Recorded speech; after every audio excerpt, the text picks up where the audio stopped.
This is the story of a golf club created in a South Florida cow pasture a half a century ago by one of golf's foremost architects and a select group of members. Pine Tree Golf Club is a traditional private club established in 1961. The founding members purchased a large tract of dairyland and engaged the prominent course architect Dick Wilson to design the course. Pine Tree is considered one of Dick Wilson's finest courses and has been ranked in the nation's top 100 and Florida's top 5.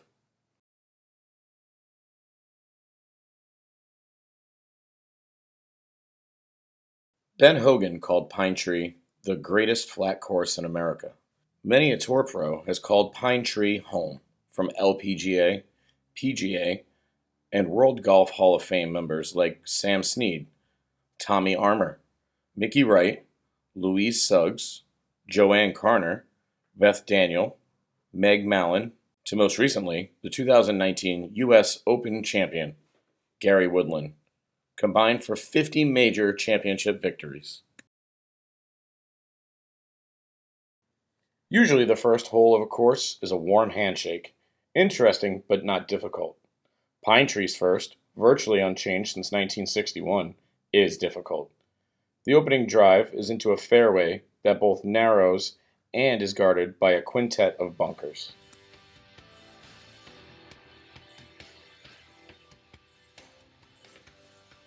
The approach shot is equally daunting. 4 more bunkers surround the green, which slopes away to the left and is elevated, turning any missed approach into a problem.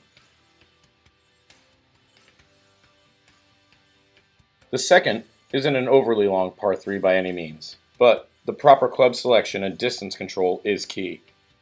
The green is, however, heavily bunkered with 5 sandpits awaiting an errant shot.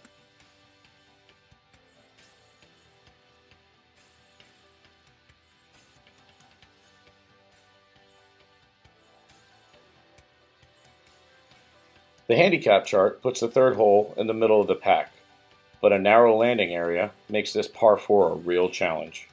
A small bunker on the left side of the fairway helps players stay in bounds, but also aims them towards a pair of bunkers on the right side that can play havoc.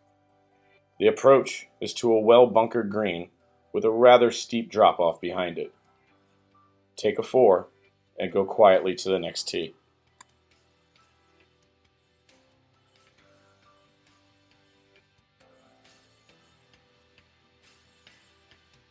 The fourth hole plays tougher than its length implies, largely because of the 8 bunkers.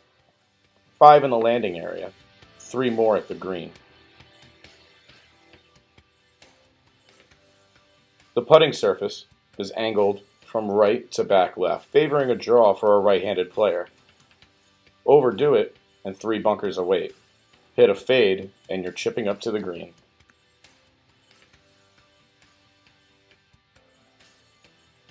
The fifth hole is a par 5, so feel free to fire away, as there's no bunkers in your landing area. However, your second shot must be played with great skill, or one of these 5 bunkers will gobble up your shot. A well-played second shot will be rewarded with a short iron to the green. The green itself is protected by 3 bunkers, with just enough room to run up your shot.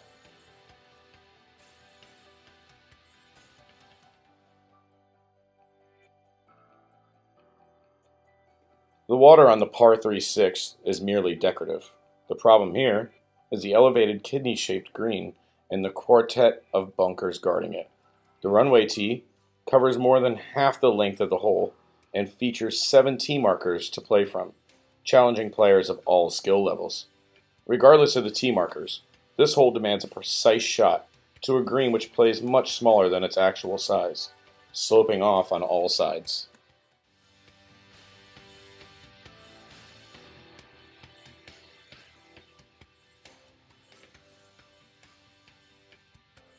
This All-American hole is a temptress. A few yards can be saved by playing down the right side of the fairway, but the lake looms. The wise player aims at the 2 bunkers on the left of the fairway, then tries to hammer his second close to the green. But once again, don't leak to the right or you're wet.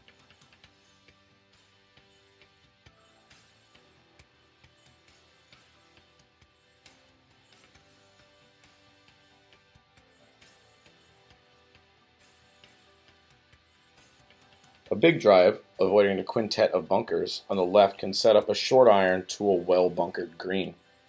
The eighth plays into a prevailing southeast wind, which can complicate matters, for calm days at Pine Tree are rare. Longtime member Sam Snead was known to aim at the pine tree on the left side and play a gentle fade, riding the prevailing wind back into the fairway, leaving a short iron to the green. As always, the green is anything but flat and can be one of the most difficult to read on this entire course. Clearing the big bunker in the middle of the fairway is a must for anyone chasing par, much less a birdie. For the prudent, the second shot should be placed short of these three bunkers, leaving a reasonably easy pitch. For the bold, the green is guarded by four bunkers, plus a pond that circles behind the green, and is there to accept any shot sailing to the right or more than a club long.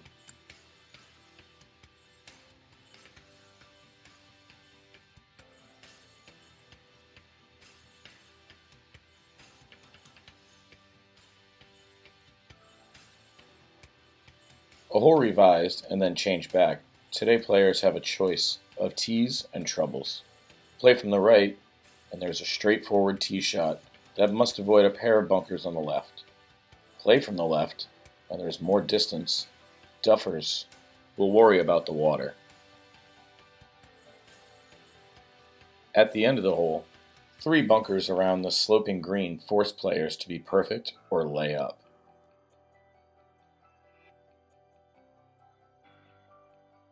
By now, it's clear there are no soft holes at Pine Tree. The 11th is a daunting par 3, in part because of its length, and in part because of the sloping green, which falls off front left.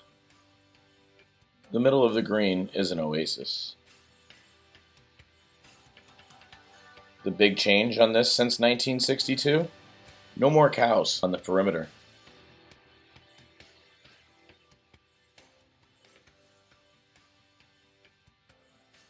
Many consider this Pine Tree's signature hole, because most of the time it features the pine tree, the symbol of the club. The only bunker-free fairway on the course features a pond that springs from a canal crossing the fairway. A bulge in the pond comes within a few yards of the green, which is also guarded by four adjacent bunkers.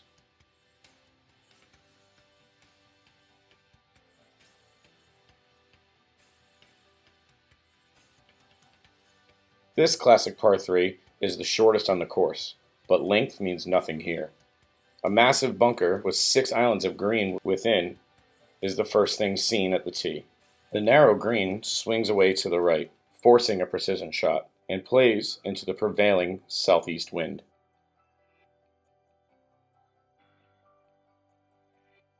Dick Wilson's take on the classic Cape hole, one where the player bites off as much as he's comfortable with, begins the last 6 holes.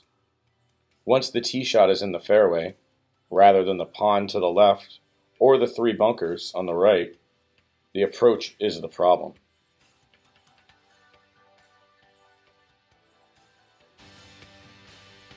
Miss the 4 bunkers guarding the green, and there's a chance for par.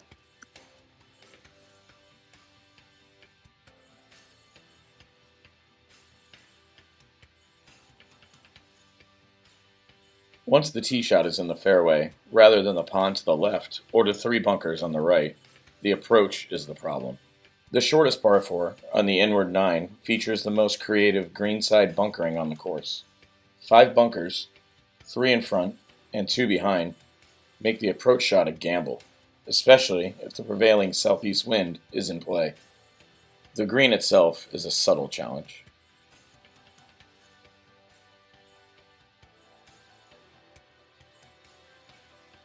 At just over a third of a mile from the back tee plate, measuring 666 yards, the 16th hole is a marathon. A Piper Cub one time made an emergency landing on the tee.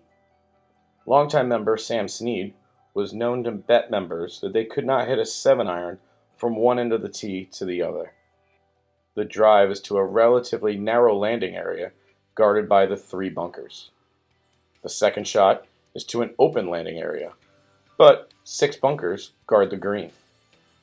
As on the 13th, the green slants away to the back right and offers seemingly unlimited hole locations that are both challenging and fair. Snead's favorite hole, and possibly the most picturesque places on the entire course. The penultimate hole opens with a relatively docile shot. Only one bunker to the left guards the landing area. The creek to the right, only in play for spray hitters. The approach is to an elevated green with 3 bunkers standing in the way. The putting surface emulates a potato chip, rolling off to the left and the front and the right, with a big drop-off behind the green.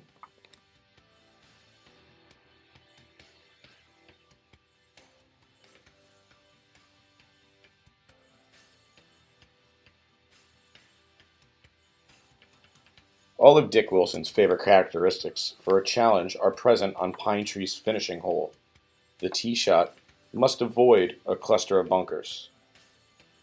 That mission accomplished, the second shot must carry the last of the water hazards and avoid a deep greenside bunker. That makes any cup placement on the right side a difficult problem.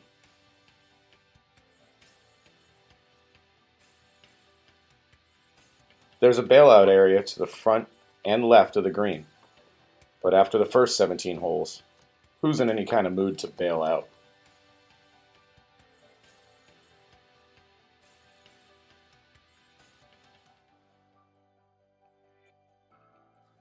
Pine Tree is a tribute to Dick Wilson's ability and years of experience in building championship golf courses. All who have played Pine Tree, from tour pros to high handicappers, unanimously praise this as the very finest. This is the Pine Tree story.